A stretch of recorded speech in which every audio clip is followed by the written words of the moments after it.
So yesterday we talked about this mysterious dead end. Saw someone pulling up there. Probably someone up to no good. Looked like he had a little bit of sod in the back of his pickup truck. Oh.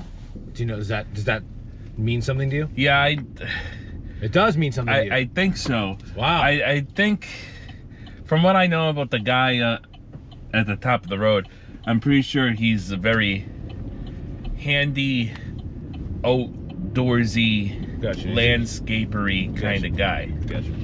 Cares about his lawn. Yeah, exactly. He's one of those types. Yeah, so I'm getting into, I'm getting into landscaping. Yeah. No lawns. I'm a no lawns guy. Oh, yeah? Yeah, I think lawns are terrible. I think they're really bad for bugs and bees and other pollinators and all that sort of stuff. Uh-huh. And so I can get behind that. I am not a fan of the curated green lawn. Sure, they look nice. Yeah. But they were, you know, historically, some fucking white people in England were like, you know what's fancy? Yeah. This green grass that's like a carpet. You're not wrong. You're not wrong. I am a big believer in that lawns, like people's hyper fixation on the size, the length of their grass is just part of like OCD neuroticism. Yeah, so I don't like, I think spending time outside is productive, and being proud of your yard is not a bad thing. Yeah. But I agree, and like I don't even mind the fact that like, oh, someone's hobby is keeping their grass pruned. For sure. You know? It's just like, it's not like environmentally friendly. People water it so much. Most people use gas fucking lawnmowers to mow them, you know what I mean? Yeah. I do have an electric lawnmower showing up to my house today. Oh, yeah? Yeah, today's the day. It's the first lawnmower I've ever bought. And yes, I'm going to mow some of my lawn, but I'm also going to let like the weeds and the dandelions, and which I guess are just weeds, and other flowers take over as much as I can. Yeah. Clover and all that sort of stuff. And selectively mow my yard, because I still need a place for my dog to go outside and a place to relax with my wife. Oh, for sure. You know, and yeah, grass is nice to walk on with your bare feet, but oh my God. So this guy up the hill, I thought he was this dark and mysterious, nefarious character, and turns out he is nefarious, but it's just because he hates the environment and he loves grass.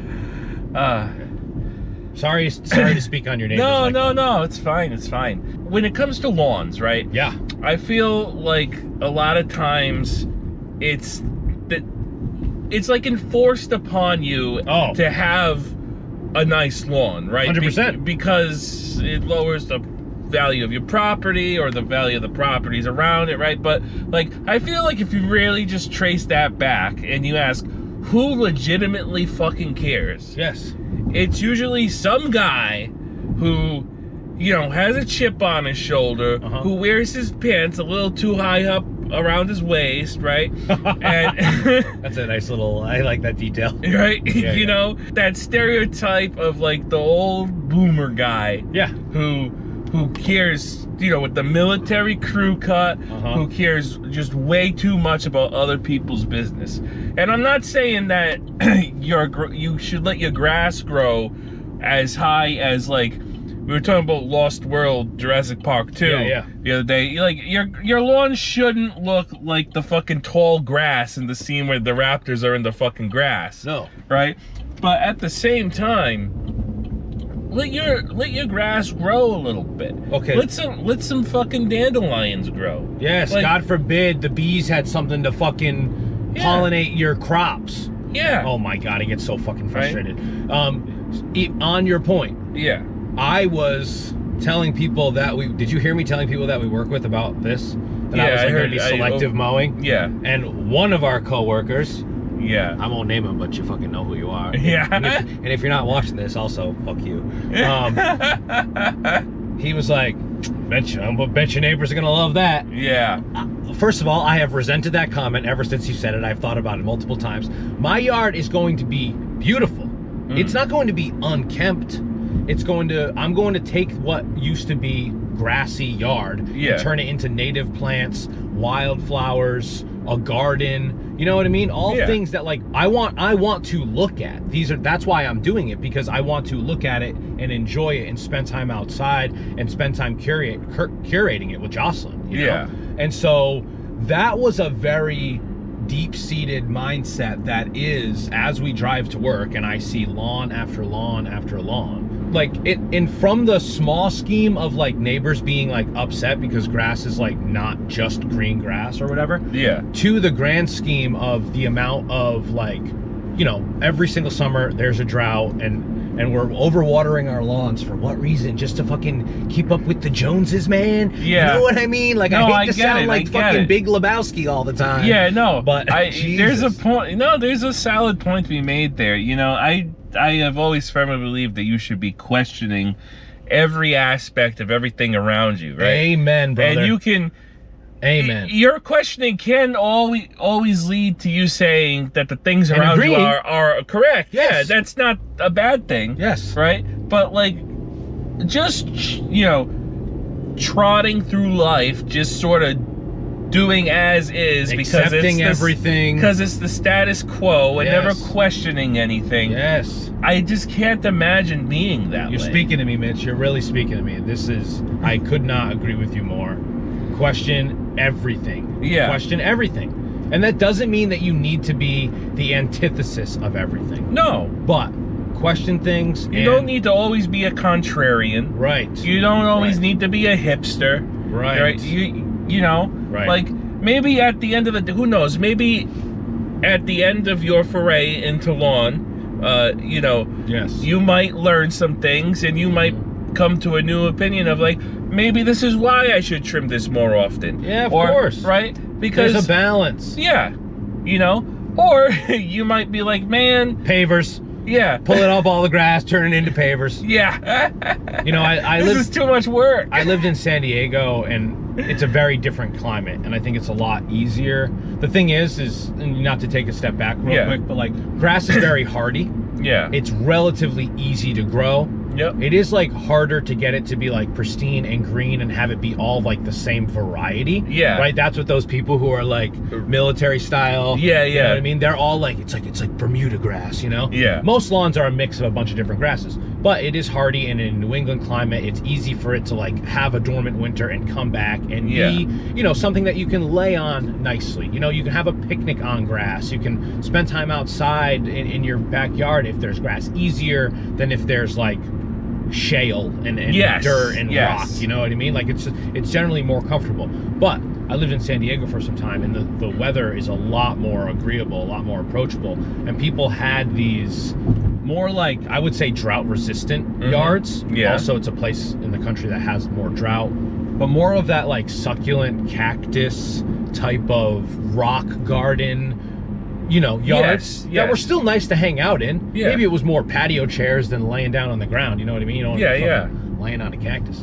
No, I don't think that'd be comfortable. But I have always liked the idea of that, and even if it just means breaking up like a general swath of grass like we see right here, that's like 30 feet by 200 feet. Yeah. Break it up with some more wildflowers and stuff, because it just a little like, shrubbery. Yes, and like native plants, because guess what? Bermuda grass, it's not native to New England. This is true. And native plants are they're better for the environment because they belong here. Yeah. You know, they existed here and they have for a while, and there are so many different like invasive things that you see that like might look pretty that take over and they fuck up the ecosystem. You know? Bees die because of it and all that sort of shit. I like how you say you're not wrong, like maybe you're almost impressed. Like, you're not wrong. I agree with you on this one. That's that contrarian in you, you know? I guess it is. Or it's also me being super sensitive. It's a little bit mix of both. I'm too sensitive. No, you're absolutely fine. You know what? In the same vein, I'm not absolutely fine when it comes to being sensitive, but that's okay. We don't need to get into that. In the vein of lawns. In the vein of lawns, another thing that I have always had sort of a hot take on that infuriates the same type of military crew cut boomer stereotype people who care way too much about their lawn. Fallen leaves. Oh, thank you. Right? Yes, please. So I mean, I get it. The right? leaf blower is one of my worst enemies. Yeah. The sound of the leaf blower. Yeah. My God, I hate it. Yeah, you get it, because leaves need to be moved around. Is that why? Yeah. I've got some neighbors that just it. move leaves around. Yeah. That's all they're doing. Yeah. All fucking November, they're moving leaves around their yard. What are you doing? Fucking go for a walk. Yeah. Jeez. I've been swearing a lot this episode. That's okay. It's good for you. There's studies that show that people who swear often tend to have a high level of intelligence. I love that. I also love the one that says people who say a lot, it just means that they're thinking they have a high level of intelligence. Because when I think, I say a lot. When I go and I edit podcasts, I'm like, oh, I guess I was saying a lot, you know? Yeah. That means I'm a genius. Anything that's self-reassuring. But please talk more about leaves and why. So my whole thing with leaves is they're supposed to, like, same thing with being part of the ecosystem, right? Part of the way the environment sort of refreshes itself is these leaves fall to the ground and then they rot, and those nutrients and shit go into the soil. Yes. Right? And, you know, like, if you look at just the natural environment where there are trees that aren't somebody's lawn. Right? Just like, the woods, right? Yeah, just the woods. Yeah. Like, you know, there's leaves on the ground all year round, almost. Yeah. Right? But what that's doing, like right over there, for instance, we just drove past a patch of woods. It's not really somebody's lawn. There's, you know, a patch of trees. There's leaves all over the ground. It's only getting into May, so there's still time for those to rot. But by the time the summer comes, pretty much a lot of those are gonna be gone. Yes. Already, like the environment takes care of itself that way. Yes, the worms and the salamanders and the bugs are eating it and helping the decomposition, and so by raking them up, you're taking away from that opportunity. And then people wonder why they're. Itself. But then my favorite thing is people then wonder why their lawn dies. Yes, because there's no bugs. Yeah, because there's nothing that, like, all that soil that would normally support a sea of grass in the summer, right, is being deprived of all the nutrients that it needs in order to be a steady part of the ecosystem that is your yard. Yeah, you suck it every year. You're sucking it out. You're sucking the nutrients out with the grass. Yeah. And you're not allowing the environment to do its job to refresh itself. Yeah. But then you're pouring a bunch of fertilizer on it to make up for the mistake that you made. Yeah. And the fertilizer is also doing harm to the ecosystem. Yeah, it's a Oh my God. It's a self-perpetuating cycle. I fucking hate it. I hate it so much. It's garbage. All right, we're at work. Fuck your lawn. We should put like a cut to in the middle of these, you know what I mean? Cut to 5 p.m. Yeah. Pretty good day at work.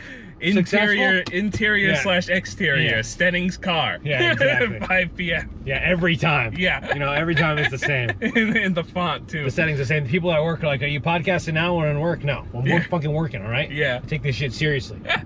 Not podcasting. All right, we're rolling. Yeah. So this is sort of branching off of what I was talking about earlier this morning. Yeah. Where I mentioned that I had shown my friends Terminator for the first time because a lot of them had never seen it, and this sort of just goes into the topic of movies in general, I guess. And I was wondering your take on this. I'm a big fan of showing people movies they've never seen before. Okay. Right?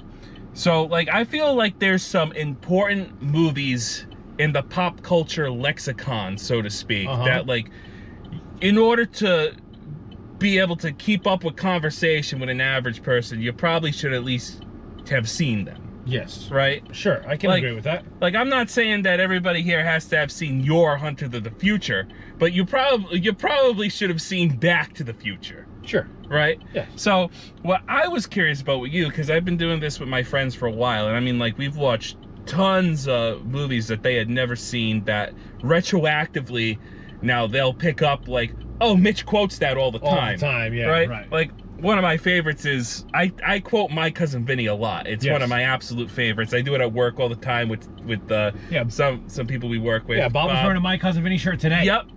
But, like, I love doing the identical thing. and you know, everything that guy just said is bullshit, and all that sort of stuff. So what I want to ask you is, what are, in your opinion, great movies to show people that they've never seen? Like, say you're working with a brand new audience, right, who's never seen like some of your favorite movies. Like, right off the bat, what movie are you going to show them? Jurassic Park. Oh, easily. Terminator 2. Good. The Goonies. Okay, yep. Aliens. So the interesting thing to me is you're picking a couple of sequels in there. Yes. Without showing them the originals. Yes. Okay, Aliens is better than Alien. Okay, I can agree with that for sure. I think it probably benefits more from the first one than Terminator 2 doesn't benefit from the first one as much as Aliens Yeah, that's does. a good point. Like, you don't really have to have seen you should see Terminator, right? I agree, you should see Terminator. But you don't have to have really seen it. I saw Terminator 2 first. Yeah. And I didn't feel like I was missing out on anything. Aliens, there's a lot that harkens back to the first one that like you want to have seen the first one. What else really think like, and then I think like I want to watch like fun movies with people, like more comedies. Sure. Yeah. And Wet Hot American Summer really stands out to me. Okay. It's like one of my favorite movies of all time. I think it's one of the best comedies ever. And I also think it's a good way of judging someone's sense of humor. Oh, all right. And like that's an interesting opinion. Because it is a little bit alt comedy. Yeah. I think it doesn't necessarily play for every single audience. Yeah. And so that's why I would want to do that. But something like Aliens is, I think, the perfect script. Okay. Whether or not you think it's like the perfect movie. Yeah, so that's another thing I wanted to bring up, but finish what you were saying first. No movie does foreshadowing better than Aliens. Oh, interesting. The Ripley being disrespected and learning how to like do the loader thing, and then using it to fight the aliens at the end. Yeah, spoilers for Aliens, by the way. Of course, is unreal and is so good. I love that about that movie. And to me, that's what I like in a movie, is like good foreshadowing and like good Chekhov's gun. Yeah, I was gonna just bring that up. It's all that sort of principle. Stuff. Yes. You know, like, you know, if you establish something early on in the movie, there should be a payoff with it later on, especially if you're setting it up as something integral. Right, but not a forced payoff. No, like a natural payoff that, you know, the other week or so we were talking about a Goofy movie. Right? And I brought up The Perfect Cast. Yes. Which is another great example of that. Full circle. Yeah. I love something that comes full circle. I love a good callback. And I think in today's age of sequels and prequels, prequels especially get very lazy with like foreshadowing. Yeah.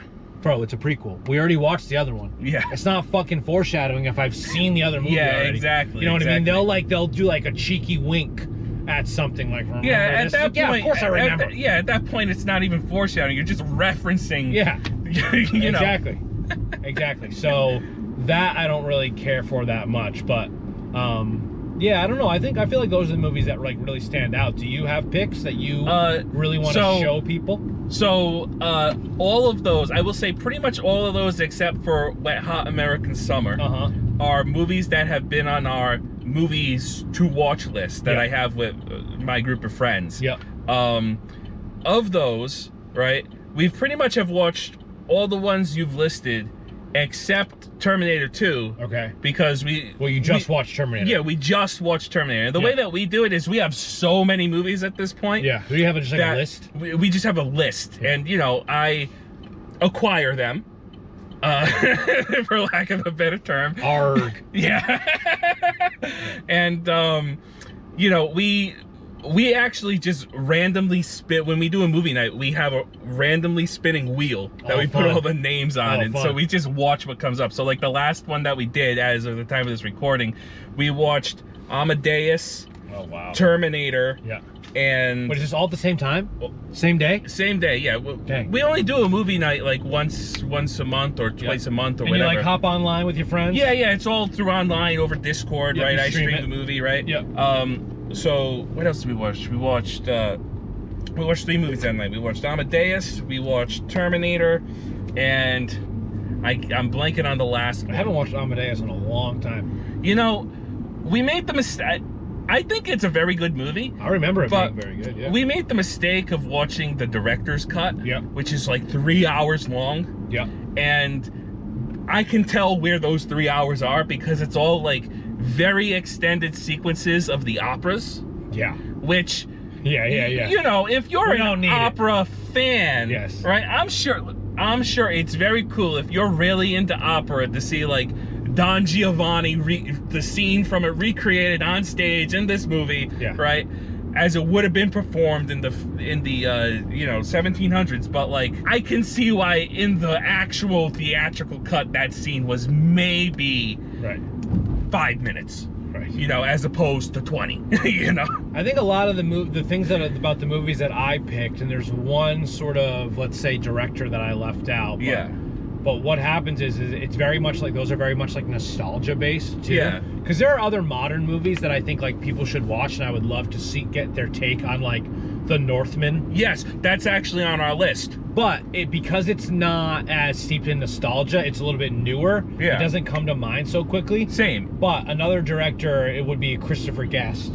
In his movies. Yep. So I know a lot of people know Spinal Tap. Yeah, so I actually showed them Spinal Tap. They actually didn't really care for the presentation of it, although one of them was like, oh, so that's like, they've heard like so many of the lines from before. So many references. Like, they're like, oh, so that's where that comes from. It's probably his most famous movie, right? His most well-known movie. But I saw Waiting for Guffman at a very early age, at an age that like I was a freshman in high school, and my drama teacher showed it to us. Yeah. Because not only is it improv, because all Christopher Guest movies are improv movies. Yeah. But it also is a movie about theater. Yeah. So like the teacher was like teaching us about improv, but also showing us this movie that like had these sort of like in jokes about like theater stuff. Yeah. Yeah. Right? And so I love that movie. I love A Mighty Wind. I love Christopher Guest. I think he's a great director. It is almost very similar to Wet Hot and David Wayne, where it is a bit of an acquired taste. Yeah. It's maybe not for everyone because of the comedy. Comedy is so subjective. Absolutely. Like maybe the most subjective genre. Yeah, I'd say there's very few things that are objectively funny. And even then, someone will disagree with you. Someone will disagree, yeah. Some people don't like slapstick. Some people don't like crude humor for whatever reason, right? Some people laugh at everything like I do, and some people are much more picky. Right.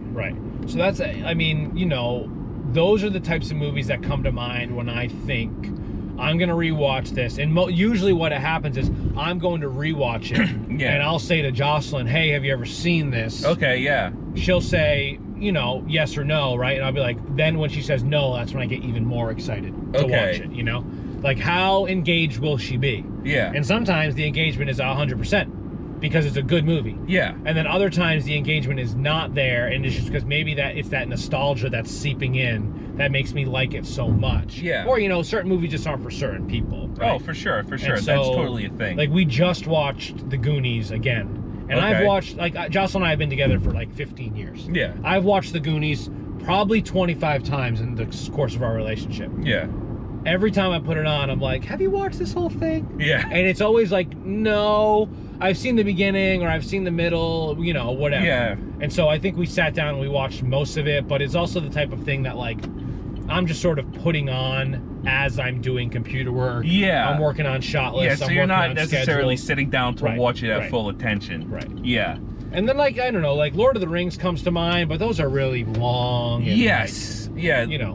That's an entire day affair. I don't really care what other people think of Lord of the Rings as much as I care about what other people think about, like, aliens. But also, I have found, at least with the people that, you know, I tend to have as my peers, right? Yeah. Because we all have similar interests. They've all seen Lord of the Rings, right? So, like, I don't have to worry about showing them that. That's true. That's true. It's not. It very much came out when we were of an age, like, because like Terminator 2 predates us. Yeah. Like even Jurassic Park. Like Jurassic Park was like, I was like 6 when it came out. Yeah, I wasn't even born, right? That was 93 or 94. Yeah, something like that. Yeah. So like I saw that movie in theaters, but like on an extended run at a second playing theater. Oh, okay. You know, a movie that would like play movies once they were out of the theater. It was actually at Apple Valley Mall. It used to have a cinema. Oh, okay, Apple Valley Cinema, and it would be like those movies that were already out for like a year or a year and a half. But it's because movies weren't coming out as much in the you know, the release cycle was a lot slower. Yeah. Remember you used to have to wait like 6 months for a VHS? Yeah, dude, you used to have to wait. It felt like longer forever. Than that. It's so crazy to me now that like movie theaters are, in a lot of ways, a thing of the past. Yeah, like, because a lot of things just come out at the same time. They stream at the same time. Yeah. Yeah. And so, yeah, I guess I mean, it is obviously very different. We sound like old men. But yeah, I don't know. What else really, what are some other good ones that you saw? Like, how are you know, you're doing this with your friends. Yeah. What are you getting? Are these all movies that you've already seen? Pretty much most of them are movies that I have seen. What about out of all of them, I'm that one who has definitely watched the most movies. Of them. Yeah, right? yeah. But there have been some that like I had never seen before that I got to experience for the first time through this group. Like, for instance, when we first started doing this, maybe like 3-ish years ago or whatever, I had never seen Hot Fuzz. Oh, great. Right? Great movie. And now, I mentioned an Edgar Wright movie. Yeah, and now, honestly, I would count Hot Fuzz as one of my favorite movies. I would too. Hot Fuzz is so good. Anytime I hear someone say the greater good, I have to repeat it in my head. The greater good. It's one of those things, you know, the greater good. It's like it is really, really good. I love that movie. Yeah. One of my friends is very big into Godzilla. Okay. And you know, he wanted, because he's so passionate about it, even though we're not necessarily like super into it, he wanted to show us at least what he thought was like the good ones. So yeah, there's a ton. Yeah, we've watched Godzilla -1. Great movie. Which is the newest one, which I thought was phenomenal. It was phenomenal. I was incredibly impressed by it. Yeah, I agree. So like that's another example of, you know, something I had not seen that I got to experience for the first time. And there's a few movies on our list that like none of us have ever seen, but like we've heard like, oh, video game that we like was inspired by this movie. Oh, okay. So it's on our list. Like the game series Fallout, for instance, which just had a recent TV show. I guess there was a few movies that were somewhat inspirations for it. Oh, okay. One of which was called like A Boy and His Dog, I think it is. Okay. So like that's on our list to watch at some point. You know, there's all sorts of situations like that too. That's fun. Yeah. No, so it's been a blast doing that. And really getting to, I guess, the point that I wanted to hammer home as we're pulling up over here is, I think the thing I enjoy the most about it isn't even watching the movie itself. It's watching them reactions.